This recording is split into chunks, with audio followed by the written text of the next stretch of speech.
안녕하세요. 오늘도 사연살롱을 찾아주셔서 감사합니다. 저는 40대 중반의 여성이에요. 비교적 자유로운 분위기의 집안에서 자랐어요. 부모님은 제가 어릴 때부터 제 선택을 존중해 주셨죠. 공부든 운동이든 제가 스스로 필요하다고 생각하는 것과 하고 싶은 걸 하도록 도와주셨어요.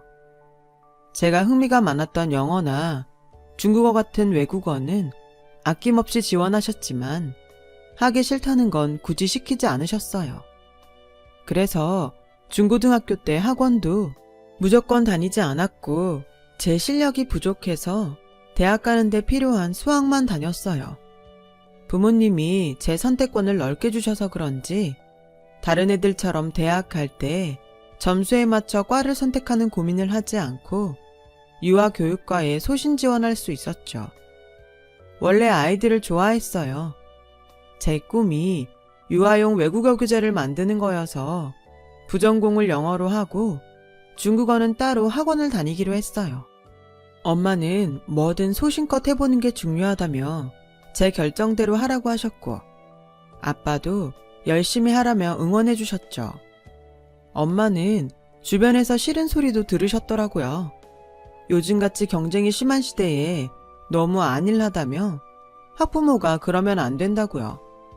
하지만 부모님은 저희 교육에 확고한 신념을 갖고 계셨어요. 자기가 잘할 수 있고 좋아하는 일이 아니면 아무리 남들 좋다는 직업을 갖게 돼도 살다가 쉽게 지치게 돼요. 뭐든 열심히 할 수 있는 일을 하면 먹고 살 수 있지 않을까요? 그러다가 안 되거나 방향을 바꿔야겠다고 생각하면 또 그렇게 하면 되죠. 라며 소신을 굽히지 않으셨어요. 저도 그렇고 제 남동생도 그런 부모님이 감사해서 더 열심히 했던 것 같아요. 유아교육과에 성적이 좋아서 장학금을 받으며 입학했고 학교 다니는 내내 장학금을 놓친 적이 없었어요. 그러면서 외국어 공부도 열심히 했고요. 대학교 4학년 때는 외국인과도 자연스럽게 얘기할 수 있게 되었죠. 마지막 학기를 앞두고 휴학을 신청한 다음에 호주에 어학연수를 갔어요. 대학 시절 내내 아르바이트하며 모은 돈으로 갔습니다. 부모님한테 도와달라고 할 수도 있었지만 제 힘으로 하고 싶어서 호주에 가서도 알바를 하며 영어 공부를 했어요.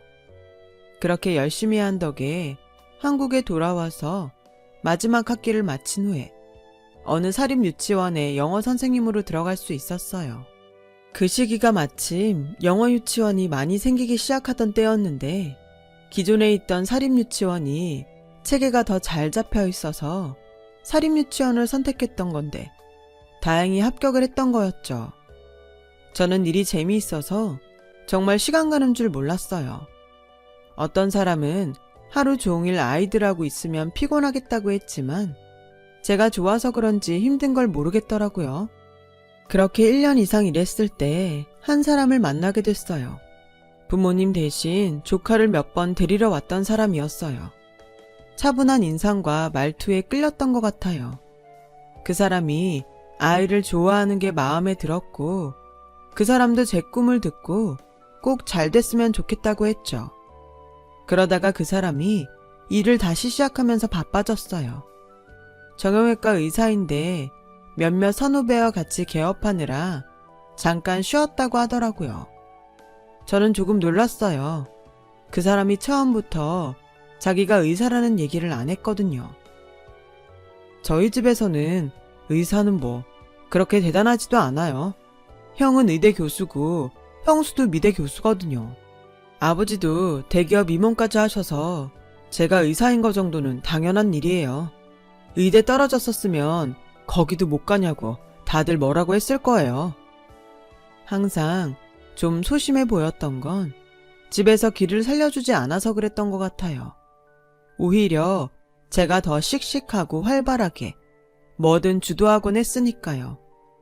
일주일에 여러 번씩 만났던 것도 그 사람 병원이 바빠지고 저도 외국어 학원에 다니면서 직장을 다니느라 횟수가 줄었어요. 그러다 보니 어쩐지 그 사람 관심이 정 같지 않다는 생각이 들었어요. 바빠서 그렇다고는 해도 문자도 제대로 확인 안 하고 약속도 일방적으로 잡거나 취소할 때가 늘어나더라고요. 통화를 하다가도 갑자기 끊어버렸죠. 한두 번도 아니고 그런 일이 계속되니 마음이 식어갔어요. 저는 결국 그 사람에게 그만 만나자고 통보를 했어요. 갑자기 그게 무슨 소리야? 왜 그만 만나? 우리 사이 아무 문제 없었잖아. 너무 뜬금없는 소리를 하니까 황당하네? 아무 문제가 없다니. 문제투성이잖아. 항상 일방적으로 약속 정하고 마음대로 전화 끊고 내 의견 들어준 게 언제인지 기억도 안 나. 이 정도면 날 무시하는 거 아니면 마음이 떠난 거 아니야? 난 그렇게밖에 생각 안 돼. 그건 내가 바빠서 그런 거였어. 알잖아. 지금 병원 한창 바쁠 때고 수술도 많은 거. 그 정도는 이해해 줄 거라고 생각했는데 내 지레짐작이었나 보네. 내가 바쁠 때는 받아줄 줄 알았는데. 그래, 내가 문제지. 다 내 멋대로 한 것처럼 들려서 기분 별로네. 뭘 또 그렇게 들어. 그냥 그랬다는 거지. 별짓 없어. 그만두자. 벌써부터 이러면 결혼해서는 어쩌려고 그래. 뭐? 결혼? 갑자기 그 얘기가 왜 나와? 어차피 결혼할 거니까 한 말인데 발끈하니까 내가 민망하다. 그냥 사귀는 사이이고 뭘 결정할 때가 아니었는데 혼자 결혼까지 앞서서 생각하고 있더라고요. 저한테 비슷한 느낌의 말을 한 적도 없고 프로포즈는 물론 한 적도 없었죠. 그 사람은 저보고 마음대로 한다고 했지만 뭐든 일방적으로 생각하고 판단하는 건 남자 쪽이어서 어이가 없었어요. 차근차근 얘기를 해서 혹시 오해가 있었다면 풀어야겠다고 생각했어요. 제가 저도 모르는 사이에 결혼하면 좋겠다는 신호를 줬을 수도 있으니까요. 사실 저는 결혼을 그렇게 빨리 하고 싶지 않았어요. 아직 배울 것도 많고 경험해봐야 할 것도 많았거든요.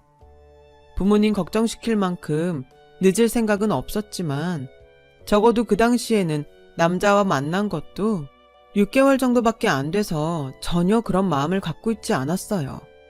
며칠 후에 갑자기 유치원으로 손님이 찾아왔어요. 나이가 지긋한 여자분과 30대 중반쯤 돼 보이는 여자였는데 다짜고짜 저를 불러서 현관에 세워놓고는 아래 위로 훑어보는 거였어요. 누구세요?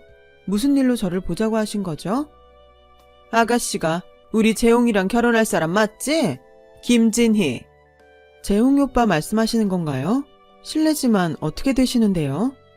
라고 하자 젊은 여자가 영 눈치가 없네. 내가 아가씨 형님 될 사람이고 이분이 어머니셔.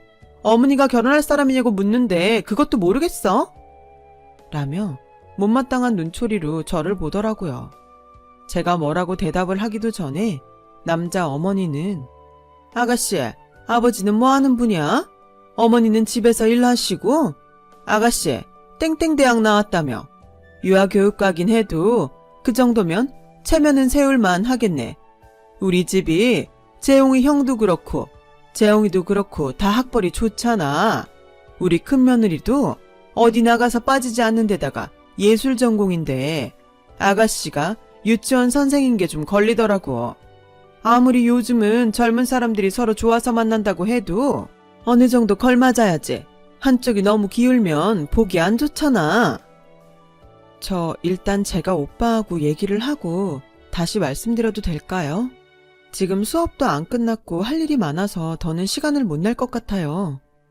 라며 돌려보내는데 그 남자 형수라는 사람이 저런 조그만 애들 데리고 뭐 그렇게 할 게 많다고 유세를 떠는지 모르겠네? 라고 하는데 순간 화가 나는 걸 겨우 참았어요. 저는 남자 병원 앞으로 가서 남자를 불러냈죠. 그쪽 집에서 이런 식으로 일방적이고 무례하게 구는 건 못 참는다고요. 엄마가 형수님하고 갑자기 찾아간 건 미안해. 근데 어른들이 궁금해서 그랬다고 생각할 수 있잖아. 내가 여자친구 있고 결혼할 거라니까 많이 궁금해하셔서 이것저것 말씀드린 거야. 너 일하는데 연락 없이 가시는 건 아니라고 나도 말씀은 드릴게. 그게 문제라고. 결혼이라니. 나하고 결혼 얘기 한 번도 안 했는데 무슨 결혼이야. 혹시 내가 오빠한테 결혼하고 싶어 하는 것처럼 행동한 거 있어? 그랬으면 미안한데 우리 아직 사귄 지도 얼마 안 됐고 그마저도 요새는 오빠가 바쁘다는 이유로 얘기할 시간도 별로 없는데 결혼 얘기 나오는 건 너무 성급하잖아. 사람 일이 어떻게 될지도 모르는데. 나는 우리가 만난 지 6개월도 넘었고 편해질 때도 됐다고 생각했지. 난 사실 3개월 넘었을 때부터 결혼 생각했고 너도 나랑 똑같은 줄 알았어.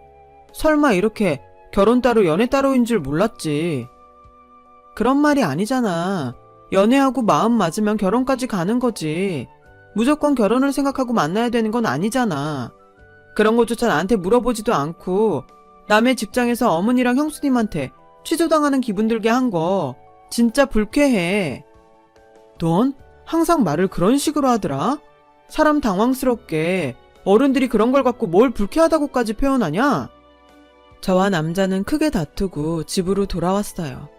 저는 아직 부모님한테 정식으로 소개할 준비도 안 되어 있었고 제대로 얘기를 한 적도 없는데 남자 어머니한테 학벌이 어쩌고 학과가 어쩌고 하는 얘기를 들은 게 너무 화가 났죠. 거기다가 형수라는 사람이 한술 더 뜨기도 했고요. 그리고 점점 남자와 말이 통하지 않는 게 답답했어요. 결혼이 문제가 아니라 계속 만나야 될지 고민이 됐어요. 며칠 후에 남자가 연락을 했더라고요. 미안해. 아무튼 우리 집에서 당황하게 만든 건 사실이니까 내가 사과할게. 너무 성급했어. 근데 나는 정말 진이 너 진지하게 생각하니까 그건 알아줬으면 좋겠다. 더는 이번 일로 싸우지 말자. 나도 앞으로 주의할게. 알았어. 그렇게 말해줘서 고마워. 근데 나도 생각할 시간이 좀 필요할 것 같아. 라고 말했고 잠시 시간을 갖기로 했어요. 남자는 그러는 중에도 직장으로 꽃다발을 보내기도 했고 전보다는 연락도 자주 하고 다정한 모습을 보여줬어요. 저도 마음이 조금 풀려서 전처럼 친근하게 대했죠. 그리고 돌아오는 주말에 만나기로 약속했어요. 그런데 조금 일찍 도착한 약속 장소에서 만난 건 남자가 아니라 남자 어머니와 형수였어요. 재홍이 오기 전에 얼른 할 말이 있어서 잠깐 들렀다. 오해 마라. 재홍이가 얘기해준 게 아니라 우리가 재홍이 문자 보고 찾아온 거니까. 저하고 오빠랑 한 문자를 보셨다고요? 라며 어이없어 하자 형수는 그쪽이 하도 뭐라고 난리를 쳐놔서 도련님이 그쪽이랑 뭘 했는지 한마디도 안 하잖아. 그러니 어쩌겠어? 오늘 만날 거라는 말은 들었는데 더는 안 가르쳐주니까 몰라라도 봐야지. 라며 너무 당연하다는 듯 말하더라고요. 안 그래도 남자가 30분 정도 늦을 거라고 했는데 그걸 알고서 온 것 같았어요. 아가씨 내가 땡땡구에 산다니까 못 살지는 않겠구나 했어. 그럼 말이 통할 것 같아서 하는데 우리 아들하고 결혼하려면 최소 3억은 준비해야 돼. 물론 차하고 집열세도 준비해야 되는 거 알지? 그게 무슨 말씀이세요? 저는 오늘 그냥 만나러 나온 건데요. 이 아가씨 또 시침이 떼는 거 봐. 도련님한테 들었어. 다시 잘해보기로 했다고. 듣기 거북할 수도 있겠지만 나도 결혼할 때 3억에 아파트하고 자가용 해왔는데 들어올 사람이 최소한 나 정도는 해야지. 나도 억울하진 않지. 라며 형수라는 사람이 씩씩거렸어요. 아가씨 이름이 진이라고 했나? 진이씨 잘 들어요. 나는 우리 아들들 키우는 데에 엄청난 힘과 돈을 들였어. 그런 아들 거저 데리고 가서 평생 배 두드리고 의사 사모님 소리 들으며 살 거잖아. 그러니 최소한의 공은 들여야 된다는 뜻이야. 솔직히 내 입장에서는 그렇잖아. 내가 다 만들어 놓은 걸 다른 사람이 홀랑 집어가는 꼴인데 그만큼의 보상은 받아도 되는 것 같아. 그걸 큰애는 이해해줘서 지금 내 옆에 있는 거고. 진희 씨도 조금만 더 어른스럽게 생각해봐. 어려우면 대출 받으면 되잖아. 예단 주고 받을 때까지는 준비할 수 있지. 다른 집들은 다시 신부 집에 돌려주지만 우린 그런 거 없어. 의사를 집안에 들이는 거잖아. 그 정도 각오는 해야지. 마침 남자가 오길래 저는 자리에서 일어났어요. 남자는 자기 엄마랑 형수가 있는 걸 보고 놀라서 눈이 휘둥그레지더군요. 저는 그 사람들 말고도 카페 안에 다 들리게 큰 소리로 뭔가 착각하시는 것 같은데요. 저는 결혼하겠다고 한 적 없어요. 예단비 3억에 집 열쇠, 차 열쇠를 준비하면서 할 생각은 더더욱 없고요. 자식 의사 맞는 것만 대단한 거 아니에요. 저희 부모님도 저 키우느라 대단한 일 하신 건데 왜 제가 대출까지 받아가면서 3억을 그 집에 주고 결혼까지 합니까? 그런 멍청한 짓 저는 안 합니다. 오빠도 잘 있어. 이제 끝이야. 하고 나오는데 카페 안에 사람들이 수군대며 남자의 어머니와 형수를 쳐다보더라고요. 남자는 저를 따라 나오며 붙잡았지만 저는 뿌리치고 돌아왔어요. 그 후 남자가 계속 연락을 했지만 저는 받지 않았어요. 그랬더니 퇴근 시간에 유치원 앞까지 찾아왔더라고요. 사람 얘기 들어보지도 않고 이러면 어떡해.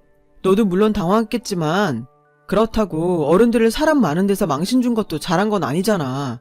엄마랑 형수가 얼마나 민망했는지 알아? 지금 그거 따지려고 여기까지 찾아온 거야?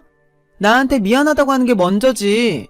오빠랑 만나기로 한 자리에서 오빠 어머님이랑 형수 나온 것도 놀라고 당황스러운데 3억이랑 집 열쇠, 차 열쇠 이런 얘기 들은 나는 기분이 어떨 것 같은데? 그리고 그런 얘기하는 게 정상이야? 네가 평범하게 커서 잘 모르나 본데 우리 엄마가 그런 얘기하는 거 이상한 거 아니야. 형이랑 나 키우실 때 그만큼 고생 많이 하셨으니까 대가를 바라는 게 나쁜 건 아니라고. 그럼 그걸 오빠랑 오빠 형한테 달라고 해야지. 왜 결혼하는 여자들한테 그래? 뭐? 내가 평범하게 커서 모른다고? 오빠는 집안 분위기 때문에 힘들다고 했으면서 그런 식으로 말을 해? 진짜 말이 안 나온다. 라고 했고 그걸 마지막으로 저와 남자는 헤어졌어요. 남자는 나중에도 저한테 이해력이 부족하고 이기적이라며 자꾸 문자를 보내서 차단해버렸어요. 저는 계속 아이들을 위한 외국어 교재를 만드는 일에 심혈을 기울였지만 생각만큼 쉽지는 않았어요. 그러다가 어느 어린이 영어 학원의 제안을 받아 그 학원에 강사로 가게 됐어요. 유치원의 체계도 많이 알게 됐고 아이들 교육 과정에 대한 이해도 충분하다고 생각했거든요. 영어 학원에서는 일주일에 1시간씩은 선생들이 각자 원하는 대로 가르칠 수 있게 해줘서 그것도 마음에 들었고요. 제가 워낙 열심히 하다 보니 다른 선생들보다 아이들하고도 더 가까워졌고 애들 영어 실력에도 도움이 많이 됐던 것 같아요. 열심히 하려고도 했지만 재미가 있으니까 일에 푹 파묻히게 됐던 거죠. 그런 제 모습을 좋게 본 원장님이 저를 부원장으로 승진시켜 주셨어요. 자리가 사람을 만든다고 책임감이 더 커지더라고요. 일도 더 재미있고요. 선생들 중에 몇 명은 원어민 교사였는데 그 사람들 관리하는 것도 재밌었어요. 부원장으로 그렇게 하기까지 4년 정도 걸렸네요. 대부분의 선생들이 그만두거나 다른 데로 이직을 하는 경우가 많아서 저처럼 계속하는 사람은 많지 않았어요. 어느 날 원장님이 저를 사무실로 불렀어요. 김진희 선생, 분원 내서 맡아봐. 내가 전부터 분원 내고 싶은 마음이 있었는데 선뜻 맡길 만한 사람이 없어서 고민이었거든. 그런데 김 선생이라면 믿고 맡길 수 있을 것 같아. 말씀은 정말 감사한데 제가 잘할 수 있을지 걱정부터 되는데요. 처음 하는 일이니까 당연히 겁이 나겠지. 그래도 김 선생은 할 수 있어. 내가 그동안 본 게 있으니까 맡기는 거야. 이래봬도 나 사람 보는 눈 있어? 라며 그렇게 추진해보자고 하셨어요. 부모님한테 얘기하니 정말 좋아하시면서 적극적으로 밀어주겠다고 하셨어요. 엄마도 네가 학원을 맡아보는 게 앞으로를 위해서도 아주 좋을 것 같아. 원장님 말대로 너라면 잘할 수 있을 거야. 라고 격려해 주셔서 저는 분원을 맡기로 결정했어요. 부모님은 원래 저와 남동생 결정을 믿고 저희 스스로 인생을 개척하길 바라셔서 저도 남동생도 어디 가서 부모님 얘기를 잘 하지 않았어요. 그게 엄마 아빠가 바라시는 일이기도 했고요. 아빠는 일하는 업계에서 나름 유명하셨고 엄마는 시내 중심에 건물 2개를 갖고 계셨어요. 물질적으로는 부족함이 없는 집이었으니 주변에서 부모님에게 우리 교육에 대해 혼수를 두는 분이 많았던 거예요. 그래도 2분은 신념을 굽히지 않으셨고요. 근데 원장님이 분원자리를 찾는 데에 어려움을 겪자 엄마가 도와주겠다고 하시더라고요. 마침 엄마 건물에 1년 넘게 월세를 밀려서 보증금도 다 까먹은 자리가 있는데 2층 하나를 다 쓰는 병원이었다는 거예요. 거기를 내보내고 분원자리로 하자고 하셨어요. 어차피 그 병원은 나가야 되니까 분원이 들어오면 좋을 것 같아. 애들 많이 키우는 주택가랑 아파트 근처라서 자리도 딱 맞잖아. 내가 공짜로 주겠다는 거 아니니까 너나 원장이 부담 느낄 필요 전혀 없어. 라면서도 보증금이랑 월세를 반으로 줄여주신다고 하셨어요. 병원은 2년 전에 들어왔는데 운영을 어떻게 하는 건지 갈수록 환자도 줄고 관리가 안 된다는 거였어요. 그 의사 엄마라는 사람이 자꾸 와서 간섭하나 본데 그래서 간호사들도 그만두고 난리도 아니더라고. 우리 건물 이미지도 나빠질 것 같고 몇 달 동안 봐주는 셈 치고 말 안 했는데 이제 더는 안 될 것 같아.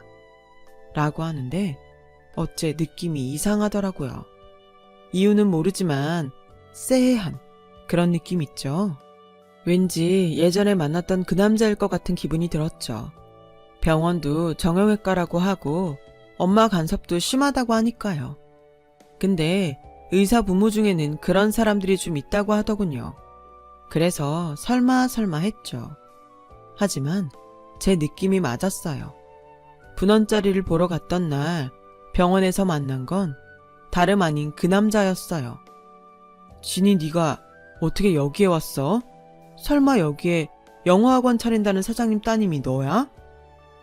라며 저와 엄마 얼굴을 번갈아 보더니 안색이 창백해지더라고요. 내가 그동안 많이 참은 거 의사 선생님도 아시죠? 엄마가 저한테까지 오셔서 건물 시설이 별로네 어쩌네 해도 저 그냥 다 듣고 넘겼어요. 보증금 다 까먹고 그냥 있는 것도 지금 5달이잖아요. 이 정도면 내가 할 도리는 다 한 것 같으니까 이제 비워주시죠. 라고 엄마가 단호하게 말하자 남자는 어쩔 줄 몰라 했어요. 다음 날에는 남자 어머니까지 쫓아와서 저한테 사정하더라고요. 진희 씨 부모님이 이렇게 훌륭하신 분인 거 왜 진작 말을 안 했어? 그랬으면 우리가 지금처럼 만나지는 않았을 테고 좋은 인연으로 가져갈 수 있었잖아. 무슨 좋은 인연이요? 예단비 3억 보내고 집에 차까지 하는 인연이 좋은 인연인가요?